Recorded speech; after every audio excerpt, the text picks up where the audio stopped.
Welcome back to the workshop. What I've been working on recently is Puzzle Box 6. This is that spherical shaped thing that I've been working on for a couple months now. It's really starting to take shape. So what I'm making now is a component made out of brass. This is brass stock that will perform a certain function. The brass stock, here is a similar piece, and this one here is 0.064 by 2 inches. This is a thinner stock. This I bought at Hobbytown, USA. It's from Precision Metals. There's probably other places you could buy it as well. That's where I got this. So this piece, the smaller, thinner piece, is part of a same size bar.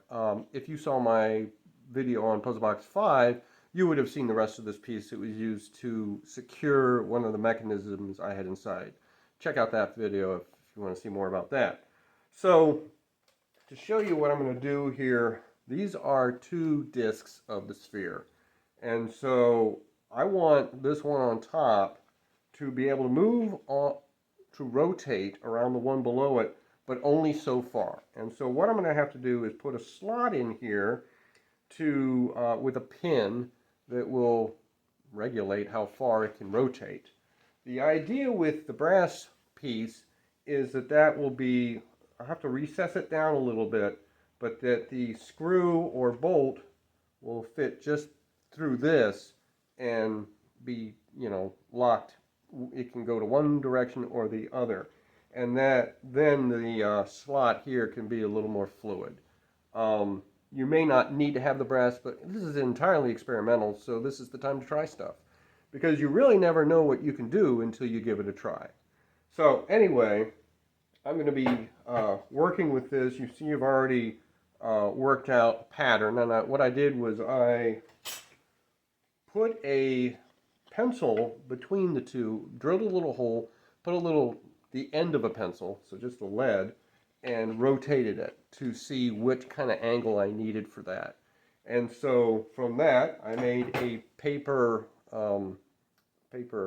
stencil trace pattern. Made a paper pattern, and then moved that over to here, made dots where the slot would be, drilled it, and then used a file to work between the drill marks, and then to get this kind of to where it is. It needs to go a little more, but the files that I'm using, these are files that came out of the Gagnon chest that I've shown before. I'm going to say most of these files have already extended their useful life way back in the early 20th century, maybe even the mid 20th century. By the time it got to the guy that gave it to me, I'm sure they had been used considerably by the machinist who had it originally. So at this point, I am only extending their life. Generally, when you're working with a metal file, you want to have files for brass and files for steel, and you don't want to mix them up. I'm going to guess most of these have been used on steel extensively, and here I am using them on brass, but again, that's where we are.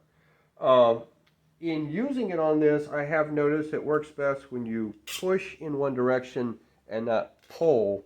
You just pick it up and bring it back, and that way I have been able to get a better work with it. I'm not a file expert, I'm not a metallurgist, I'm not any of that stuff.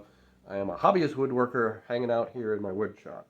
So I'm going to show some of my technique, what I'm doing, and enjoy. I should say that this new setup I have with this new simple workbench allows me to do more metal work than I have ever been able to do before, especially having my dad's vise. There are certainly vices larger than this, but this is free. So bolted to this surface, and it's got the anvil on the back. This has been very helpful, and so I'm able to do it really. When I get into the vise, it really holds it, and I can really file. I have another tabletop vise that I've used for smaller, for all the metal work I've done before, but doesn't have as good a holding power as this one does. This is an old Sears vise. So that, with now having a place to have the machinist chest and use the files, I can really get going on some good metal work. Okay, I've gone ahead and made a slot in the disc, and it does work. I used some of the files from the Gagnon chest as well as rasps and files of my own. I always wear safety glasses while I'm doing this kind of stuff. because this pine lumber can get a little iffy, especially when you're working with files and rasps. So here's that piece. I have changed the parameters of the ends. This is just marked with a Sharpie marker, and rubbing alcohol will take it right off. So I was able to extend the borders a little bit, and these holes are where I will have small brass screws for putting it into the wood after it's recessed. So the next thing to do is to start cutting out this piece. Before I start cutting this up, I'm going to go ahead and punch the holes where the screws will go while we have the whole piece here. So get something to hold this down. I'm using this on this block, this scrap piece, so that it's not going through my workbench. So I get a block here that this is just for protecting the brass.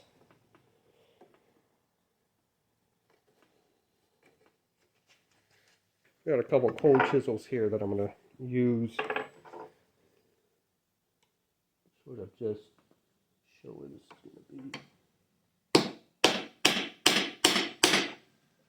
Alright, that should do.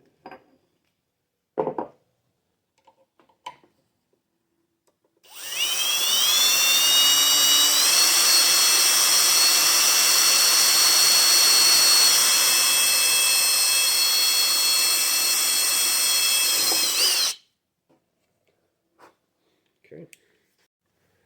I'm also going to give it a little countersink.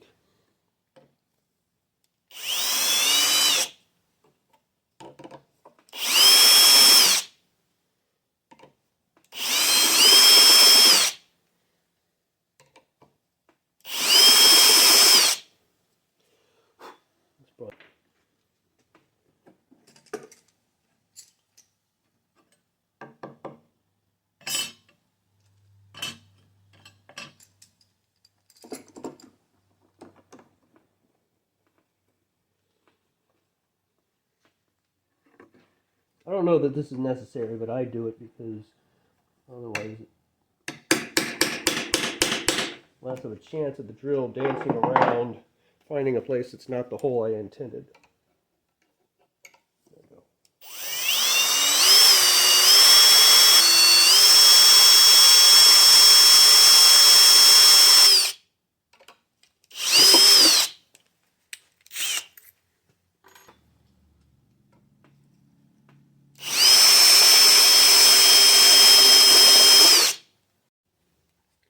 So now I'm at the point that not only do I want to wear some eye protection, but I also want to put some gloves on to kind of protect my fingers from the sharp edges while I cut it. So I have, primarily I've used these metal shears for all the cutting I've done previously. This is a pair of, I believe, sheet metal shears that my dad had that I got from him. So I'm going to try those as well. I'm not going to cut this exactly I'm not going to cut this exactly to the borders, but I'm going to try.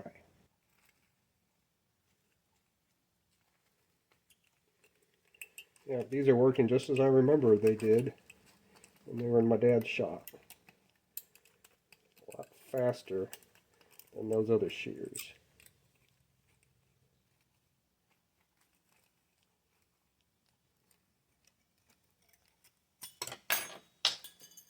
That's how that works. Take this down here.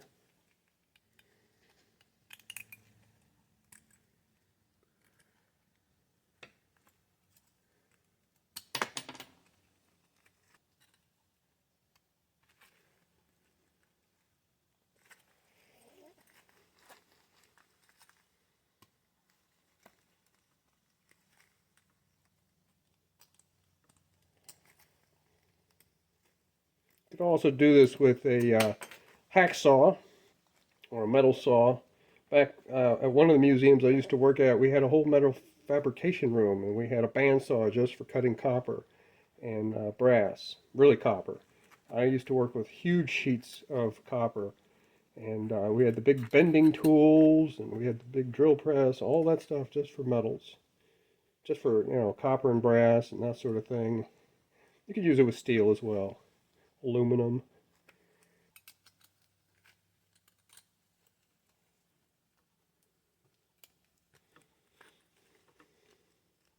Unlike with the other one, this one probably wants to go more in a straight line and may not allow me to do as much cutting at an angle. Oh boy, that one really cuts. If you're not experienced with this, as I am not inexperienced, you could cut right through something you don't want to cut through. So that's why I'm taking it kind of slow.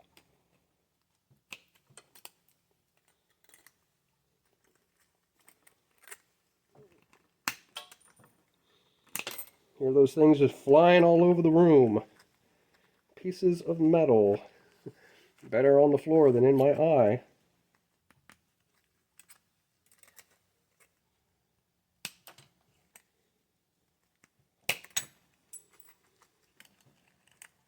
You get the idea. Okay. Oops. So I've got it to this kind of where I want it.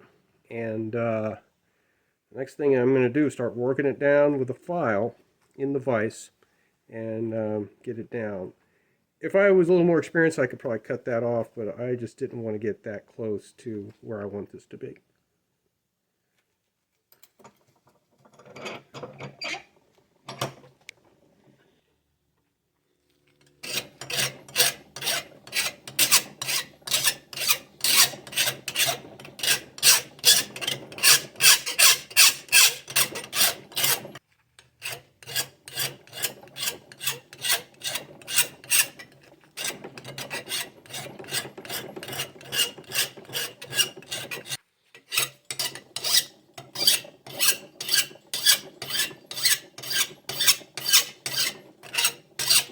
So now, in addition to the eye protection and the gloves, I've also put on a face mask, which of course blurs the vision because it fogs up your glasses, but that's where we're at.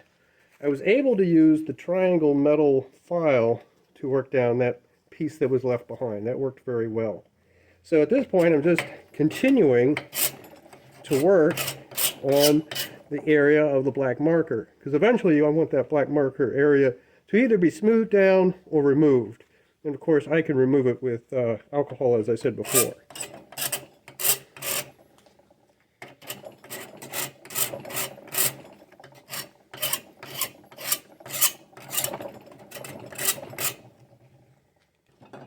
These are some old Nicholson files from the Gagnon chest. I'm using them as well.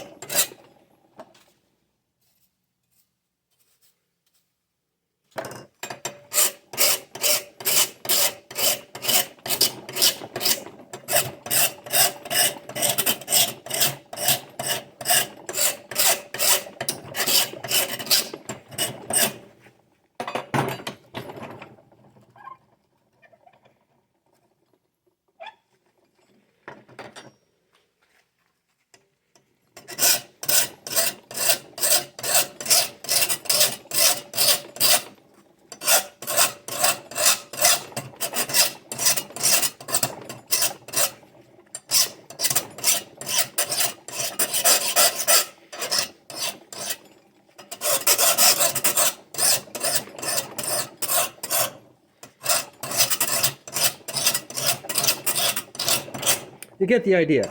It just takes time to get this where I want it.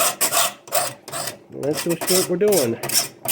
Using different files, this is like a half bastard here, half round. This is a triangle. I've got some flats. I have a round or two. I'm just working my way through, getting this down to the profile that I want.